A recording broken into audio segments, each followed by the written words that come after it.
what's up? It's Courtney Paul and you are watching Sports Scene, the weekend turn up. Let's get it.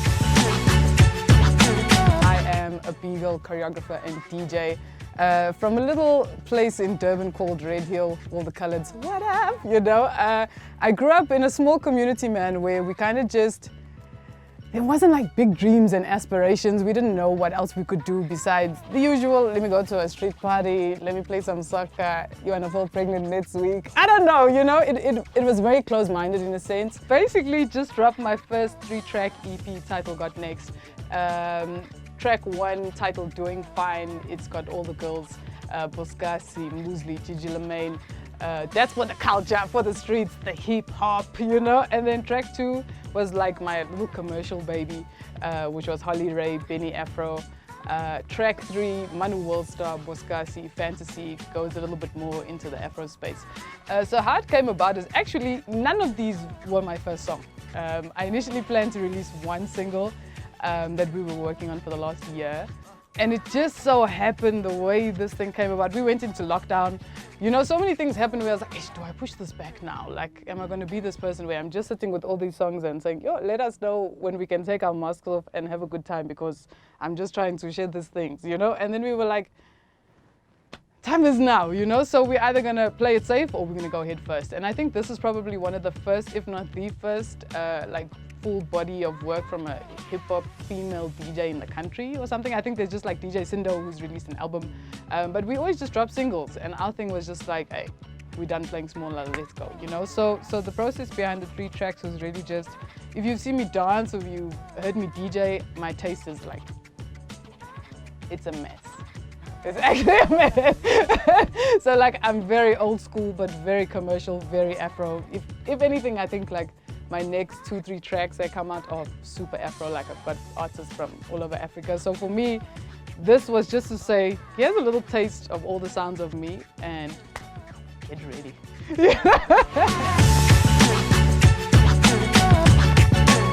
When it comes to those kind of topics and like male-dominated spaces, I always say I'm yet to find a space that isn't male-dominated, if I'm being completely honest, you know? As a DJ, as a Beagle, as a choreographer, as my mother's kid, like just any space, there's just guys constantly dominating it, not because they're always better at it, but just because the way the world is set up and the patriarchy, it's just set up that way, you know? And I think initially coming into the dance space, it was like, cool, we want to train you. And even in the DJ space, if I'm going to be honest, when I moved to Joburg, come through, you know, we want to show you how it's done, da-da-da. And in the moment you're like, I'm good, let me show you what I'm about, and I've actually got nothing to give you, you know, then it becomes a, actually cool, you're on your own type of vibe, you know? And then you got to become this girl that's really about her skill set. And especially in the DJ world, you're never going to book me because I'm going to look good on stage. You know, I'm never going to be that girl on the poster that's like, put her in the bikini, we're going to get the sales because it's the sex thing. It's going to be like, yo, she's dope at what she does, you know? So yes, being a female of color, push back. Then being a female of color that likes women, doing fine. Reach up for the sky.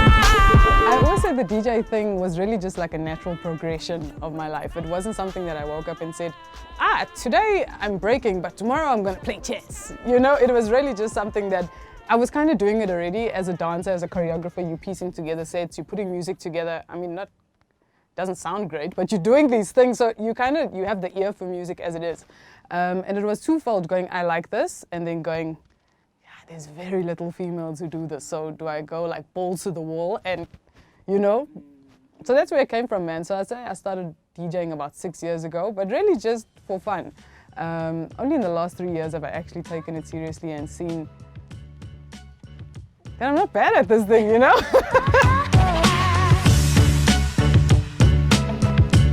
I think in the beginning, I really went through a lot of different phases, trying to figure out who am I, what do I do, what do I dress like, what do I sound like?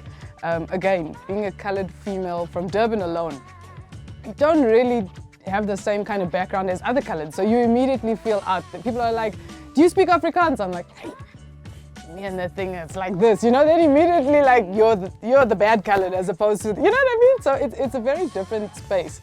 And then you grow up in a family that's not necessarily like an entertainment family in any way, shape or form, and you're like, I'm gonna dance. And they're like, where?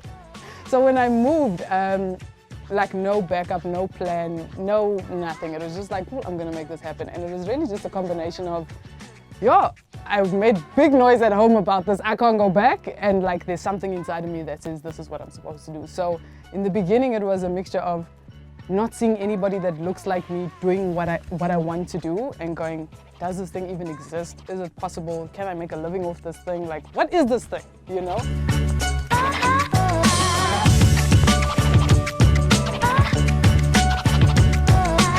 The only time they really started taking notice, I think I was on the first YoTV ad when I first moved here. It's like the jingle that plays in the beginning, and you know, it's like, yeah, see, and then there's a Y, and I did the Y upside down. My mother was like, you are the one. I'm like, I've been on tour, I've opened for Akon, Pitbull, Vetmet, couldn't be bothered. She's like, but you on your TV, It really took some time for them to grasp, you know, and get an idea of what it is. I don't think they actually even know up until now what it is that I do.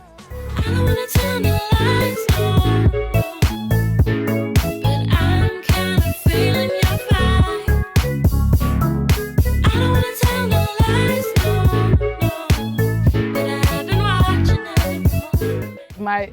For me, I think there's like three things to me in life, you know, and I feel like whatever it is I'm doing, there always needs to be an element of give back.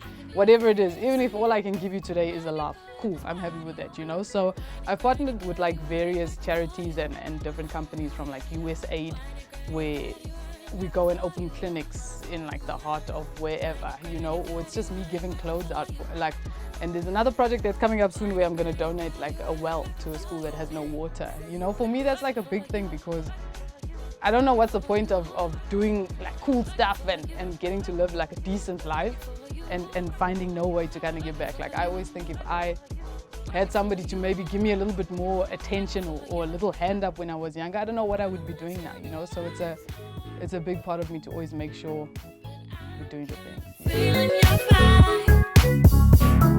For me, it's not even so much as like the brand behind it. If I love the way you sound, like I'm very into the way people sound, so oh, there's too many, we'll be here all day. But for me, like a massive focus is like Africa. I think we are amazing. I don't think there's enough spotlight, even though now there's like a lot of hype around it, like being African is cool all of a sudden. Yeah, I think we've always been cool, man. And I think there's so much work we have to do and so much to show. I don't believe that we have to sound the same or make things similar to work together, if that makes any sense. Like for me, there was a track called Carry Go by a guy named Reefer Time. Like, I don't even know if anybody knows him, but an amazing artist. And I just reached out, I was like, dude, like his song is like #1 in like if iTunes, like it's insane. And I've got him on 2 of my next songs, you know. So for me, I'm very, if I like it, I'm not gonna stop, you know. I don't, even if you don't know me now, and if that person's like, nah, dude, not yet, I'm like, cool, shit. I enjoy different sounds, and we don't necessarily have to sound the same, you know. I just think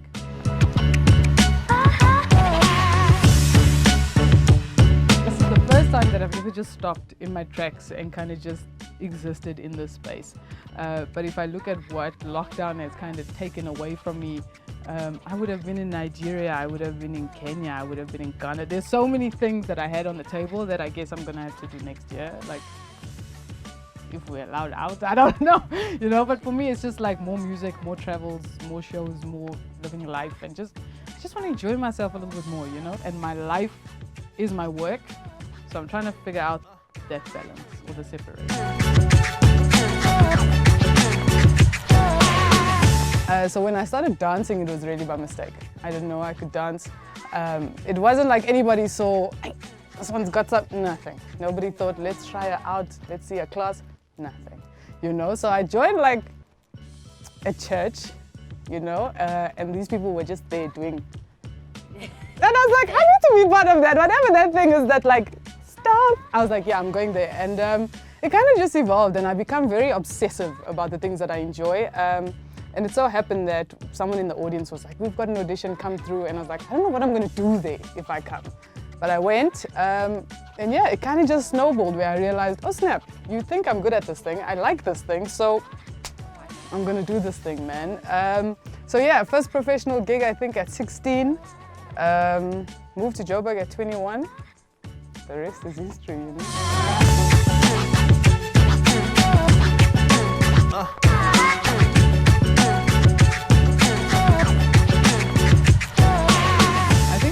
advice to anybody younger that's kind of trying to follow in the path, or I don't know, that's just trying to do something that's out of the ordinary, whatever that is, you know, I always just say, try to figure out what that thing is and kind of just go for it. I think I wasted so much time in my life looking for the approval or looking for the permission. Like in my mind, I sit there and I'm like, damn, like I know I'm dope at this thing. Like, but even though nobody else is doing it, like, do I do it or not? And you tend to just short circuit yourself all the time waiting for somebody to say, all right, go now. Nobody's ever gonna give you the opportunity. You kind of just gotta go for it. So for me, especially little girls of color, little girls that like girls, I don't know, man. Like, just be you. Like, life is way too short. I think I went through enough things growing up that made me realize like life is way too short. And you don't want to be sitting there a couple years down the line going, damn, like I could have, I should have, you know.